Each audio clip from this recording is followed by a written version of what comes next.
Hello guys, आज blue beetle का trailer release कर दिया गया है। तो मैं करने वाला हूँ इसका ब्रेकडाउन और आज हम जानेंगे इसके हिडन डिटेल्स और रेफरेंसेस के बारे में और आपको इस कैरेक्टर के बारे में क्या क्या पता होना चाहिए। मैं हूँ मूवी फ्रीक इंडिया, तो चलिए स्टार्ट करते हैं। ब्लू बीटल के बारे में बात करें तो इस फिल्म को पहले HBO मैक्स पर रिलीज किया जाने वाला था, मगर इसे अब थिएटरिकल रिलीज मिल चुकी है। जेम्स गन ने भी हिंट दिया है कि ये कैरेक्टर DCU का हिस्सा हो सकता है। इसी कॉमिक्स में ब्लू बीटल की हिस्ट्री बहुत ही ज्यादा बड़ी है। कॉमिक्स में जेमी रे तीसरा ब्लू बीटल है। इससे पहले दो और कॉमिक कैरेक्टर्स ने ब्लू बीटल का टाइटल लिया था, जिनका नाम था डैन गैरेट और टेड कॉर्ड। दोनों के सूट्स का ईस्टर एग हमें ट्रेलर के आखिर में भी देखने को मिलता है। और मैंने इस कैरेक्टर को सबसे पहले यंग जस्टिस लीग की एनिमेटेड सीरीज में देखा था। इसकी वजह से मैं इस कैरेक्टर का फैन बन गया था।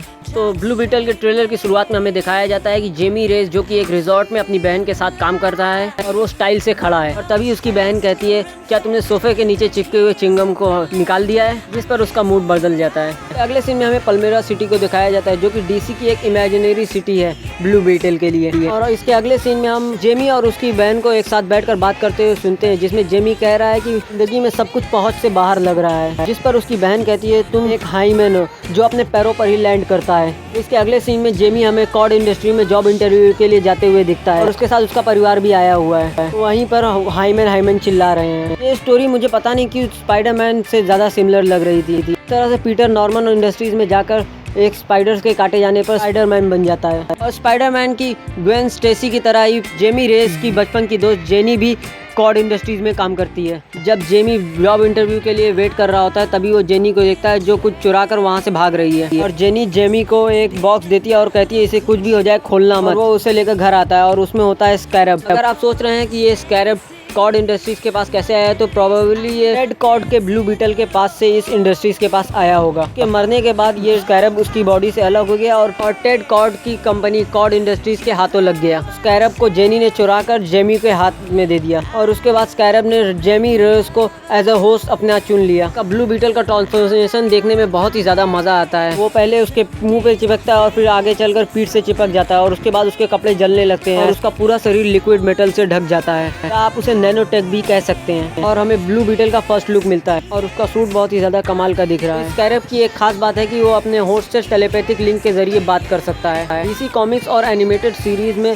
स्कैरब की वॉइस एक मेल की होती है, लेकिन क्रिएटिव फ्रीडम के चलते यहाँ पर इसे एक फीमेल वॉइस दी गई है। और ये स्कैरब कभी कभी अपने होस्ट को बचाने के लिए सूट पर खुद ही पूरा कब्जा कर लेता है और अपनी होस्ट की मर्जी के बिना काम करने लगता है। इस चीज़ की झलक हमें ट्रेलर के इस सीन में देखने को मिलती है, जिसमें वो स्पेस में चला जाता है। और इस ट्रेलर में ही हमें स्कैरब की ज़्यादातर सुपर पावर्स को दिखा दिया जाता है। जिन सुपर पावर्स की बात की जाए तो वो हैं सुपर ह्यूमन स्ट्रेंथ, ड्यूरेबिलिटी और फ्लाइट की पावर। इस सूट की ड्यूरेबिलिटी इतनी ज़्यादा है कि वो रेस को इस अर्थ के ऑर्बिट के बाहर निकलने और आने में भी मदद करती है। और ये सूट रेस को बॉम्ब ब्लास्ट, बुलेट फायरिंग और ऑफ रॉकेट लॉन्चेस से भी बचा सकता है। सूट से पंख भी निकलते हैं जो रे को उड़ने की पावर देते हैं और रॉकेट बूस्टर की मदद से वो अपनी स्पीड को भी बढ़ा सकता है। और स्कैरब के अंदर मौजूद AI इतना स्मार्ट है कि वो किसी भी लैंग्वेज को, एलियंस या ह्यूमंस की, उसे रेस के लिए ट्रांसलेट कर सकता है। और ये AI ह्यूमंस की किसी भी टेक्नोलॉजी को हैक कर सकता है। और इस सूट में वेपन मास्टरी भी है।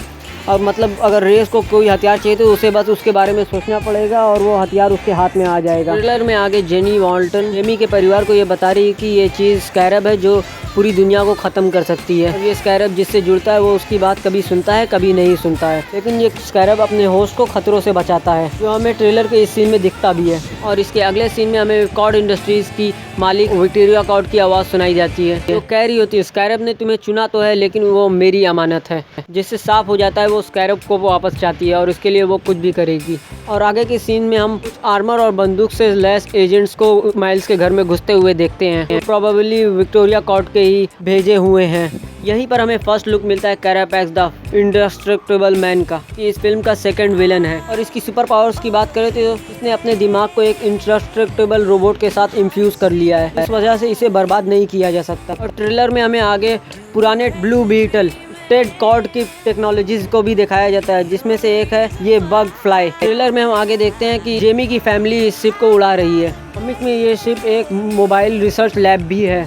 और ट्रेलर के एंड में हमें जेमी का एक ऑपरेशनल बेस भी दिखाया जाता है, जो कि प्रोबेबली कॉड इंडस्ट्रीज के अंदर का कोई हिस्सा है। यहाँ बैकग्राउंड में हमें पिछले दो ब्लू बीटल्स के सूट भी देखने को मिलते हैं। वाला डैन गैरेट का कॉस्ट्यूम है और राइट वाला टेड कॉर्ड का आइकॉनिक सूट है। और बैटमैन तानाशाह के जोक के साथ ये ट्रेलर यहीं ख़त्म हो जाता है। आपको ये ट्रेलर कैसा लगा आप नीचे कमेंट्स में बता सकते हैं, और आप ये भी बता सकते हैं कि आप इस कैरेक्टर को नए DCU में देखना चाहते हैं या नहीं। चलिए वीडियो को यहीं एंड करते हैं। अगर आपको वीडियो पसंद आए तो लाइक करिए, शेयर कीजिए, सब्सक्राइब कीजिए। मैं हूँ मूवी फ्रीक इंडिया, मिलते हैं अगले वीडियो में, तब तक के लिए गुड बाय।